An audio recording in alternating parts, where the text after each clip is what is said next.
Today we've entered into Holy Week, one of the great, if not greatest, opportunities in the church year to encounter Jesus in prayer. Now there are several reasons for that. There are a lot of things that come together in Holy Week. For one, after 40 days of Lent, we are in peak spiritual shape.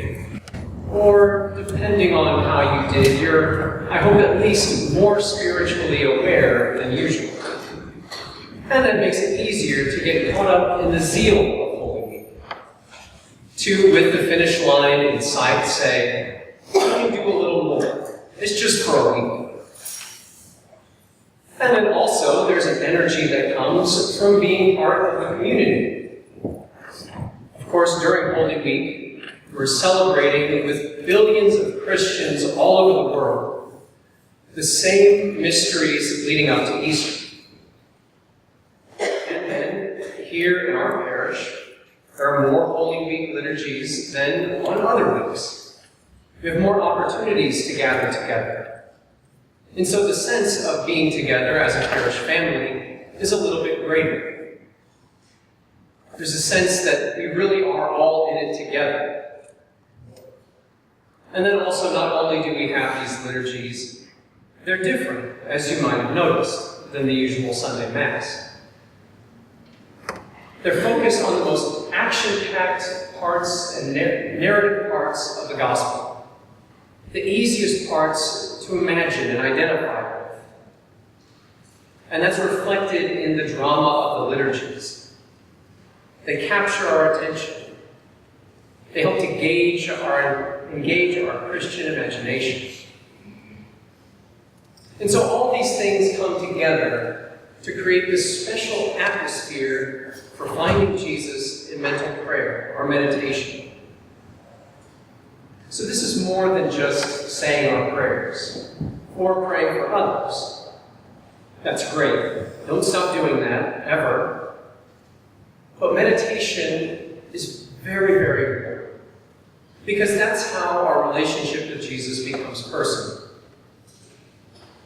When we open ourselves up to see what Jesus is doing in our lives and the lives of those around us, that's when we start to open ourselves up also to what Christian writers have called for 2,000 years the fire from above. And the fire from above is simply the love of God entering into our lives, awakening us, illuminating the world around us, and just completely igniting our human experience. And so it's when we say yes to God's desire to make our lives shine like the burning bush, that we begin to fully understand who Jesus is. Now, this might all sound very lofty, maybe beyond you, or a little over your head. So let me give you just a few ways that you can pray like this. A very simple way is to imagine yourself in the gospel scene. Whether just observing what's going on, the sights, the sounds, the things that people are saying, or even engaging with someone in the scene. This is something that St. Teresa of Avila loved to do. She would imagine herself in the Garden of Gethsemane with Jesus, praying with him, asking him to pray for her, or just talking with him about the things that were going on in her life.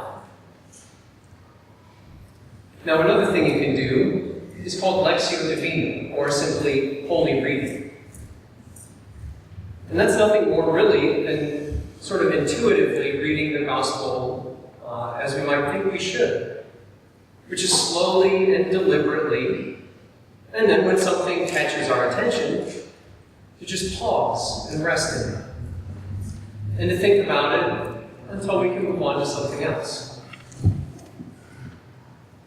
And finally, something that I've found personally very helpful is to prayerfully read through a portion of Scripture and then to try and put it in your own words.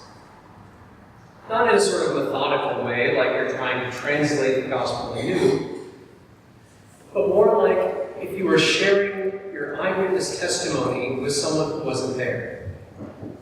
that you've just gone off the script, sharing your own experience. Now, in the course of Holy Week, you might take the gospel passages for each day, and there are some sheets of paper on the back table there to let you know what those are. Or you can simply open the Gospels and read the narrative sections of the Passion for each Gospel. But no matter what you do, make that time to be with Jesus. Take advantage of all of these things coming together. And most of all, don't worry about doing it right. Don't worry about whether you're exactly clear on what Father said, on the steps to take, what comes first, what comes next. Simply giving that time to God is a success. And when it seems like a struggle, like nothing's happening, or you want to quit and just do something that'll be more productive, and that probably will happen, don't. Because now you have before you another great opportunity. Another door has opened up for mental prayer, which is simply to stay with Jesus even though you'd rather be doing something else. To console the heart of Jesus and to be with him for no reason other than love. Just think about what we just read in the Passion here. For the most part, Jesus is all alone without his disciples for just about the whole thing. You might imagine yourself praying with him in the Garden of Gethsemane when the other disciples have fallen asleep. Or you might imagine yourself after they've all been scattered, walking alongside Jesus as the soldiers escort him to the temple. Imagine yourself standing next to him during the trial before all the Pharisees and elders and scribes.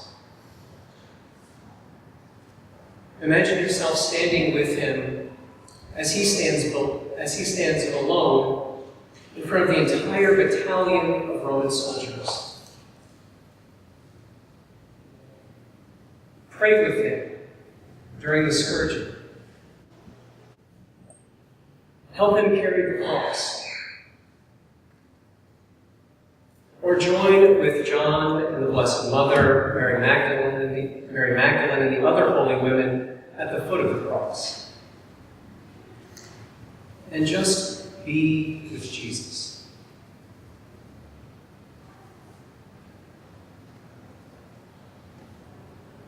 And don't be surprised or get frustrated or discouraged if this seems difficult at first. Or if you resolve to do it and forget, or something changes. We can see just in the Palm Sunday liturgy this morning how quickly things change. But instead, when that does, just with peace, rise and just start again. And remember especially what St. James tells us in his letter, that when we draw near to God, he will draw near to you. Which means that if we'll just open our hearts and try to enter into Holy Week, Jesus will be happy to enter there. In the name of God, Father, Son, and Holy Spirit. Amen.